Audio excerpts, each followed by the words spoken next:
പോളിന്റെ മകനെ കൊന്നതുകൊണ്ട് ലാഭം ആർക്കാ? ആ വഴിക്കൊന്ന് ആലോചിച്ചേ. ലാഭമെന്ന് പറഞ്ഞാൽ കടുത്തുരുത്തി രസ്യത്ത് അത് കണ്ണുവച്ചവനായിരിക്കും. അപ്പൊ അത് നഷ്ടപ്പെട്ടവനോ? അത് പ്രതികാരം കൂടാ.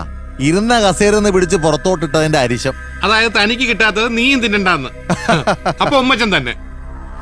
ബെന്നി പോളിന്റെ കൊലപാതകം തിരക്ക് വേറൊരുത്തം നടക്കുന്നുണ്ടല്ലോ. അവന്റെ ചേട്ടച്ചാര് സേവിച്ചൻ.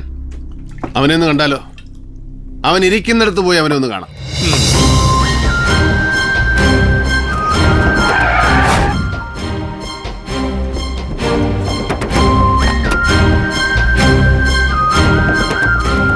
ഒടേ തമ്പുരാന്റെ ഓരോരോ മറിമായങ്ങളെ.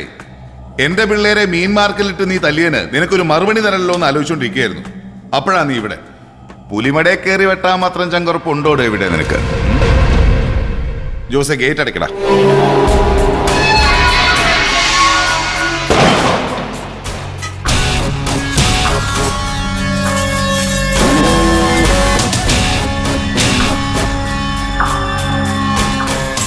എന്റെ പൊന്ന് സേവിച്ച ഒരു നഖം വെട്ടി പോലും കൈ കരുതാതാ ഞാൻ വന്നിരിക്കുന്നത്. ഇവിടെ നിന്റെ പിള്ളേരുടെ കയ്യിലെല്ലാം ടൂൾസ് കാണുമെന്ന് അറിഞ്ഞുകൊണ്ട് തന്നെ ഒരു കാര്യം പറയാനാ ഞാൻ വന്നത്. പറഞ്ഞു ഞാനങ്ങ് പോകും വന്ന പോലെ. ആ ഉറപ്പെനിക്കുണ്ട്.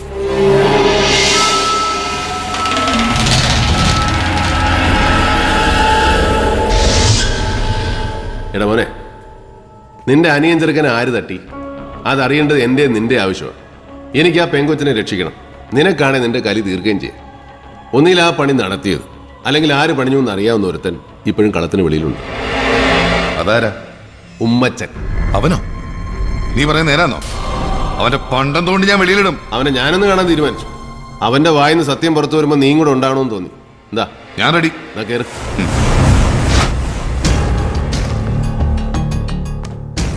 പാർട്ടി മുറിഞ്ഞ് 4-5 പീസായപ്പോഴൊന്നും നഷ്ടമില്ലാതിരുന്നത് അങ്ങനെയൊക്കെ മാത്രമാന്നേ MC പോളിന്.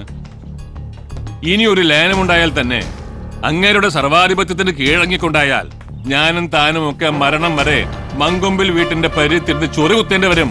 ഒരു ദാക്ഷിണ്യമില്ലാതെ എപ്പോ വേണേലും ചവിട്ടി താഴെ ഇടുകയും ചെയ്യും. എന്റെ അവസ്ഥ കണ്ടല്ലോ. ആ ചെക്കന്റെ മരണം ഒരു ഷോക്കായിട്ടുണ്ട്. പക്ഷെ കഴിവൻ എപ്പോ വേണേലും ആക്റ്റീവ് ആവും. താൻ എങ്ങനെ തെക്കുവടക്ക് നടക്കാതെ കൂടെയുള്ളവരെ പിടിച്ചു നിർത്ത്.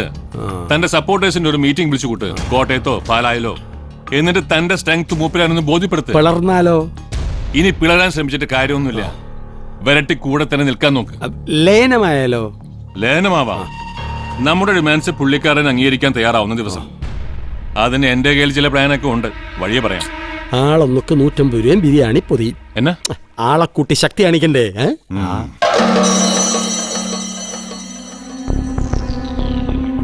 ഉമ്മച്ചന്റെ വണ്ടി ഇപ്പൊ വെളിയിലോട്ട് വരും. അയാൾക്ക് എന്നെ തമ്പാന്റെ വീട്ടിക്കാര്യം. എടാ, മലങ്കര കോൺഗ്രസിന്റെ രാഷ്ട്രീയ കാര്യങ്ങളിൽ നീ ഇപ്പോഴും ശിശുവാ. നിന്റെ അപ്പൻ എന്ന് പറയുന്ന മലയെ തുറന്നു വീഴ്ത്താനാ ഈ പെരിച്ചാഴിയിൽ ഇടകിടക്ക് കാണുന്നത്. Common factor, common enemy. അത് MC പോള് മാത്രമാണ്. നീ ഉമ്മച്ചൻ ഇറങ്ങി.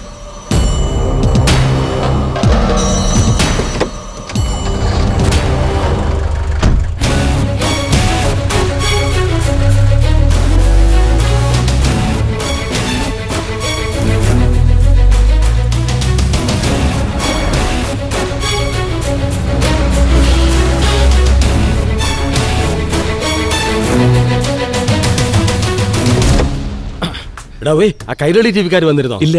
അവരെന്റെ ഒരു ഇന്റർവ്യൂ എടുക്കാൻ വരുമെന്നാ പറഞ്ഞിരുന്നേ. അവരാണോ? നീ ഷടയെന്ന് ഒരു വിസ്കി ഇങ്ങട്. ടിവിക്കാരുടെ മുമ്പിൽ ഇരിക്കാനുള്ളതല്ലേ, ഇച്ചിരി ഉള്ളിലുണ്ടാവുന്ന നല്ലതാ. പോ.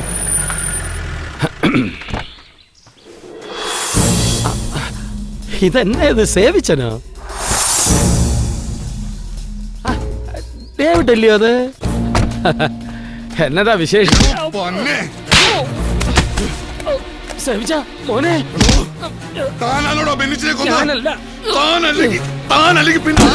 എനിക്കറിയാമല്ല. അതിപ്പോ പോലീസ് പിടിച്ച പെങ്കൊച്ചല്ലോ. എന്നല്ലേ പോലീസ് പറയുന്നേ? എനിക്കൊന്നും അറിയാമേല. എന്റെ കർത്താവേ,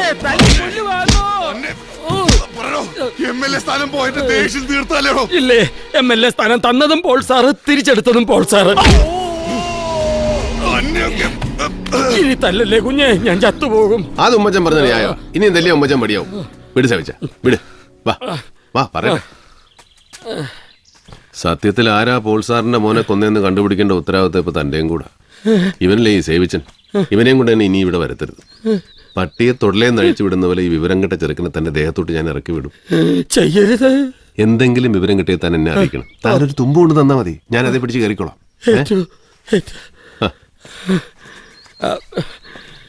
കണ്ണട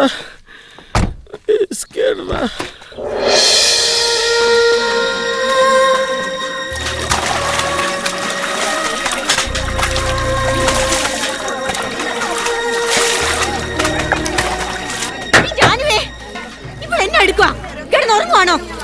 ഇങ്ങോട്ട് നിറഞ്ഞു വാടി കുരിശേ. നീ എന്തായാലും നോക്കിക്കൊണ്ടിരിക്കുന്ന? അയ്യോ, ഒരു മറയില്ലാത്തോണ്ട്. ഓ മറ ഇവിടെ പാല് കാണാനാടി. ആ വെട്ടിറോഡ് ശാന്തി ഇടുക്കിക്കാർ ലേസമയൊക്കെ വേറെ തോർത്തും കൊണ്ട് കൊടുത്തോണ്ടാ കുളി മേളമൊക്കെ. പോയി കുളിക്കാൻ നോക്കടി.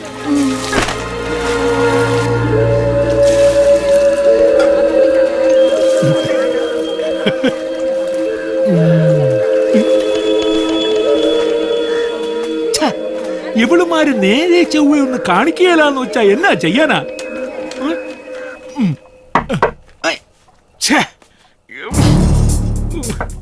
സമ്മതിക്കുകയില്ല. ആരാ? ആ വാതലങ്ങ് ചാരിയര്. അലക്കലിന്റെ അവിടെ വഴുതി വീണ് തല കല്ലേലടിച്ച് ചത്തന്നേ വരാവൂ. സടയെന്നങ്ങ് പണി തീർത്തോണം. രൂപ 50,000 വെച്ച് രണ്ടെണ്ണത്തിന്റെയും വീട്ടിലങ്ങ് എത്തും. എന്നാ 50,000? അത്രയും ഉണ്ടാക്കണമെങ്കിൽ നീയൊക്കെ എത്ര എടുത്ത്? ഇതൊരു 10 മിനിറ്റത്തെ കാര്യമല്ലേ ഉള്ളൂ. എന്നാ ശരി സാർ. എന്നാ പോ.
വരൂ.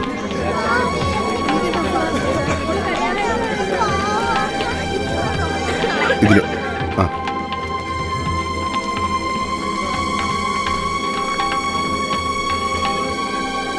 ആനിയുടെ കസിന ഒന്ന് കാണണം.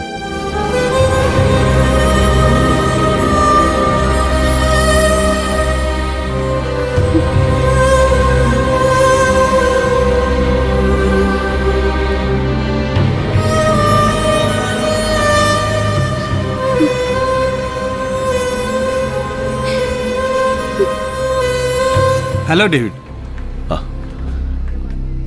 ഇതിപ്പോ പോലീസും കേസും പൊല്ലാപ്പൊക്കെ ഉള്ളതുകൊണ്ടാ. ഇല്ലായിരുന്നേ നല്ല ഹോസ്പിറ്റലിൽ എവിടെ വേണേലും ഞാൻ കൊണ്ടുപോയേനെ.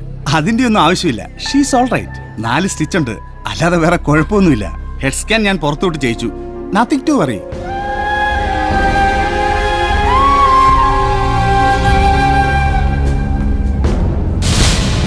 സാറേ, ആ വരുന്ന ചന്ദ്രൻപിള്ള സ്ത്രീകളുടെ ജയിലിന്റെ സബ് ജയിലറാ.